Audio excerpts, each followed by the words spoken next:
देश में तानाशाही चल रही है। ऐसे आरोप लगातार आपने सुने होंगे कि जो वर्तमान सरकार है, नरेंद्र मोदी सरकार, उन्हें तानाशाह शब्द से नवाजा जा रहा है। और जब अरविंद केजरीवाल की गिरफ्तारी हुई तो ये मामला और जोर पकड़ लिया कि ये कहा जा रहा है कि जो विपक्ष के नेता हैं उनको पकड़ पकड़ के ठूंस दिया जा रहा है।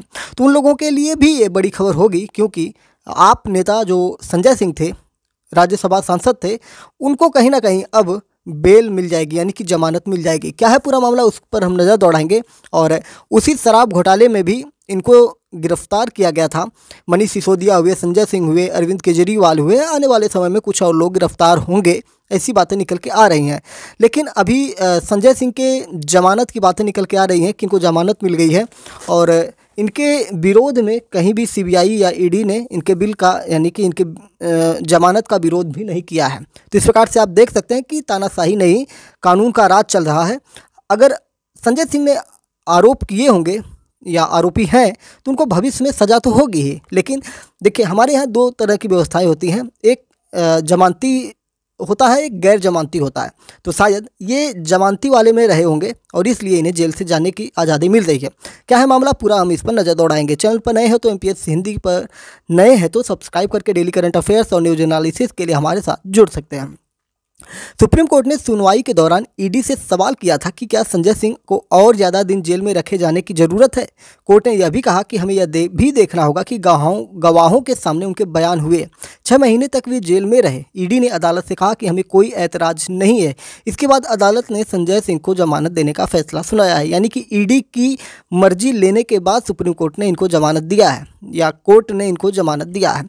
दिल्ली शराब घोटाला में इनको इसी साल जनवरी में ईडी ने अपनी चार्जशीट में संजय सिंह का नाम जोड़कर इनको गिरफ्तार किया था। संजय सिंह 2023 में दावा किया कि ईडी ने उनका नाम गलती से जोड़ दिया था। ईडी ने इस पर कहा कि हमारी चार्जशीट में संजय सिंह का नाम 4 जगह लिखा गया है, इनमें से 3 जगह नाम सही लिखा गया है, सिर्फ 1 जगह टाइपिंग की गलती हो गई। संजय सिंह को क्यों गिरफ्तार किया गया था, थोड़ा पॉइंट्स में हम इसको जानने की ज़रूरत समझेंगे कि जस्टिस संजीव खन्ना, जस्टिस दीपांकर दत्ता और जस्टिस पीबी वार्ले की बेंच ने ईडी के वकील additional solicitor general SV Raju से कहा कि इस मामले में हम 2 बजे निर्देश देंगे। बेंच ने कहा था कि ईडी हमें यह बताए कि क्या संजय सिंह को अभी भी कस्टडी में रखे जाने की ज़रूरत है, वो 6 महीने से जेल में है। अदालत ने कहा कि संजय सिंह के पास से अभी तक कोई पैसा बरामद नहीं किया गया। 2 करोड़ की घूस लेने के मामले में भी ट्रायल के दौरान उनसे पूछताछ हुई है। संजय सिंह ने कहा कि कस्टडी में 3 महीने से भी ज़्यादा अरसा गुजर गया है और इस मामले में मेरा कोई रोल नहीं है। कोर्ट ने 2 बजे दोबारा सुनवाई शुरू की थी और ईडी ने कहा कि हमें बेल पर कोई एतराज़ नहीं है। सुप्रीम कोर्ट ने संजय सिंह को बेल दे दी। ये घटनाक्रम आज की रहे, ठीक है। संजय सिंह पर आरोप क्या थे?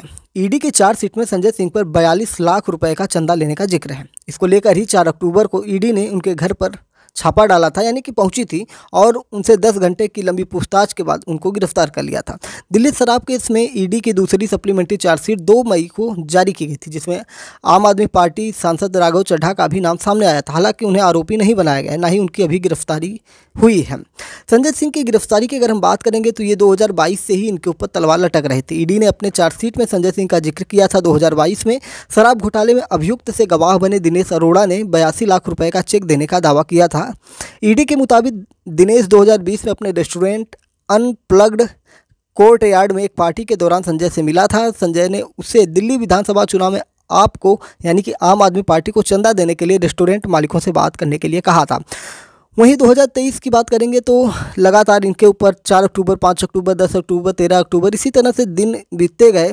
इनकी शुरुआत हुई 4 अक्टूबर से, जब इनके घर पर 10 घंटे तक पूछताछ की गई और फिर उसके बाद गिरफ्तार कर लिया गया। फिर लगातार डेट बढ़ते रहे और इनकी गिरफ्तारियां और जमानत को लेकर कोर्ट में अर्जियां देते रहे, लेकिन नहीं हुआ। 11 दिसंबर 2023 को सुप्रीम कोर्ट में जस्टिस संजीव खन्ना और जस्टिस SVN भट्टी की बेंच में मामला पहुंचा। कोर्ट ने इसे फरवरी 2024 के लिए लिस्ट कर दिया था। फिर 2024 का दिन आता है, 27 फरवरी 2024। सुप्रीम कोर्ट ने संजय सिंह की जमानत याचिका पर ईडी को नोटिस जारी किया। फिर 5 मार्च, 19 मार्च को सब कुछ सामने आया और 2 अप्रैल को जब सुप्रीम कोर्ट ने ईडी से पूछा कि क्या हम इनको जमानत दे सकते हैं, तो सुप्रीम कोर्ट को ईडी ने कहा कि हाँ, जमानत दे सकते हैं, हमारी बातचीत हो चुकी है, यानी कि जो पूछताछ करना था अभी फ़िलहाल इसके लिए हमने कर लिया था।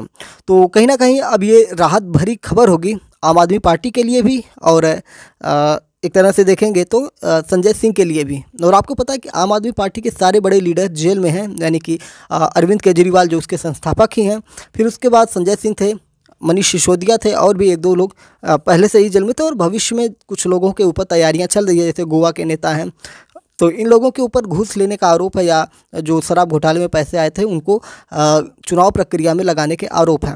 अब संजय सिंह के बाहर आने पर क्या क्या हो सकता है? संजय सिंह बाहर तो आए हैं, चुनाव प्रचार भी कर सकते हैं, ऐसा सुनने में आ रहा है, लेकिन वो ये जो मामला है शराब घोटाले का, इससे जुड़ा कोई भी बयान वो मीडिया में नहीं दे सकते, ऐसा कोर्ट का कहना है। बाकी चीज़ें ये सब निकल के आ रही हैं। मनीष सिसोदिया को गिरफ्तार किया गया था, अरविंद केजरीवाल भी गिरफ्तार हो चुके हैं, अब संजय सिंह जमानत पर बाहर आ रहे हैं। उम्मीद है कि चीज़ें आपको समझ में आई होंगी। और संजय सिंह के बारे में थोड़ी सी चीज़ें आपको बता दूं तो संजय सिंह के बारे में आम आदमी पार्टी की जो वेबसाइट है, आप यानी कि आम आदमी पार्टी की वेबसाइट से ही जानकारी हम आपको बता रहे हैं। इनके बारे में इसमें दिया गया है कि सदस्य हैं किसके, संसद, राज्यसभा और राजनीतिक मामलों की समिति और राष्ट्रीय कार्यकारिणी, राष्ट्रीय प्रवक्ता हैं। उत्तर प्रदेश और बिहार में पार्टी मामलों के प्रभारी भी हैं।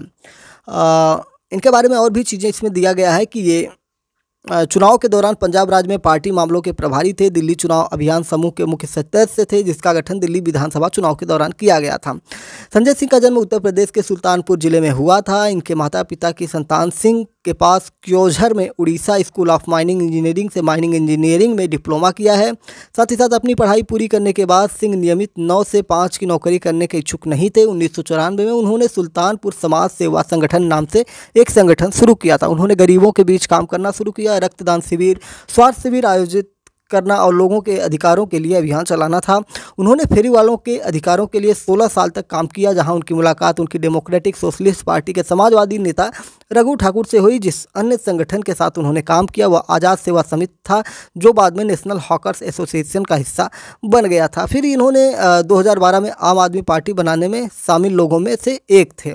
वहीं टीम अन्ना के एक समिति सदस्य थे और इंडिया अगेंस्ट करप्शन आंदोलन के दौरान इसकी ओर से बात भी करते थे। वह श्रमदान द्वारा गोमती नदी को साफ करने के आंदोलन में भी शामिल थे और उत्तर प्रदेश सरकार द्वारा स्वच्छ गोमती नदी परियोजना के भीतर भ्रष्टाचार के खिलाफ विरोध प्रदर्शन में भी इन्होंने कहीं ना कहीं शामिल हुए थे। संजय सिंह पार्टी की पंजाब राज्य इकाई के प्रभारी थे, क्योंकि पार्टी ने फरवरी 2017 में पंजाब विधानसभा चुनाव लड़ा था। उनके नेतृत्व में पंजाब पार्टी में सबसे बड़ी विपक्षी पार्टी बन गई थी और अपनी पहली चुनावी प्रतियोगिता में विपक्ष के नेता भी बने। वह उस वर्ष के अंत में उत्तर प्रदेश में आपके निकाय चुनाव अभियान का भी नेतृत्व कर रहे थे। वह 8 जनवरी 2018 को दिल्ली से राज्यसभा के लिए चुने भी गए थे। तो इस प्रकार से संजय सिंह के बारे में आम आदमी पार्टी के खुद की वेबसाइट पर ये सारी चीज़ें लिखी हुई थी, जिसको मैंने आपको बताया। इसलिए मैंने आम आदमी पार्टी वेबसाइट का स्रोत लिया कि भाई उनकी पार्टी है और वहाँ पर अगर जो भी डाटा होगा कहीं ना कहीं प्रामाणिक होगा, इसीलिए हमने उसका सहारा लिया। तो चलिए आपको फिर मिलेंगे किसी बड़ी अपडेट के लिए। फिलहाल अभी ये जो बड़ी जानकारी है कि संजय सिंह को जमानत मिल चुकी है कोर्ट के द्वारा। हाँ, ये नहीं है कि आरोप से मुक्त हो चुके हैं, सिर्फ इन्हें जमानत मिली है, ठीक है। घोटाले में अब भी ये आरोपी एक तरह से हैं, तो ये चीज़ ध्यान में रखिएगा। ये नहीं कि अब जमानत मिल गई है तो इनके ऊपर से आरोप हट गए हैं, आरोप नहीं हटे हैं, सिर्फ जमानत मिली है, ठीक है। तो चलिए, चैनल पर नए हैं तो MPS हिंदी को सब्सक्राइब करके डेली करंट अफेयर्स और न्यूज एनालिसिस के लिए हमारे साथ जुड़ जाइए। जय हिंद, नमस्कार, भारत माता की जय।